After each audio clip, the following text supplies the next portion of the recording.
અરબી સમુદ્રમાં સર્જાયેલા ચક્રવાત બિપરજોય હવે અતિ પ્રચંડ બની રહ્યું છે।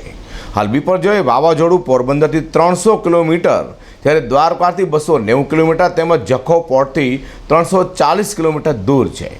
વાવાઝોડું હાલ તો ગુજરાત તરફ આગળ વધી રહ્યું છે ત્યારે સુરતના દરિયા કિનારા જેવા ડુમસ અને સુવાલીમાં બિપરજોયની અસર જોવા મળી રહી છે અને દરિયામાં કરંટ પણ જોવા મળી રહ્યો છે।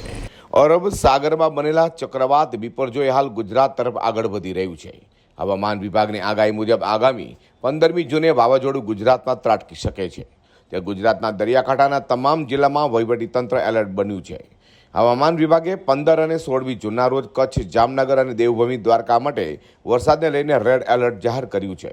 તો સુરત સહિત દક્ષિણ ગુજરાતના દરિયા કિનારા વિસ્તારમાં પણ વાવાઝોડાની અસર જોવા મળી રહી છે।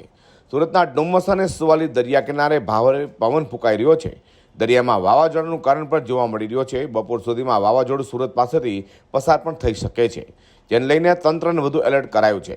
તો આ વાવાઝોડું સૌરાષ્ટ્રને ધમરોડી નાખશે તે દહેશત હાલ વર્તાઈ રહી છે। ત્યારે હાલ સુરતના ડુમસ અને સુવાલી સાથે દક્ષિણ ગુજરાતના તમામ દરિયાકાંઠા વિસ્તારમાં બંદોબસ્ત પણ ગોઠવી દેવામાં આવ્યો છે। બીજી તરફ સુવાલી દરિયા કિનારે ચુસ્ત બંદોબસ્ત જોવા મળ્યો હતો। મરીન કમાન્ડો દ્વારા નિરીક્ષણ કરાયું હતું। દરિયા કિનારે મરીન કમાન્ડો દ્વારા સતત નિરીક્ષણ કરાઈ રહ્યું છે અને આસપાસના લોકોને સલામત સ્થળે ખસી જવા પણ અપીલ કરાઈ રહી છે।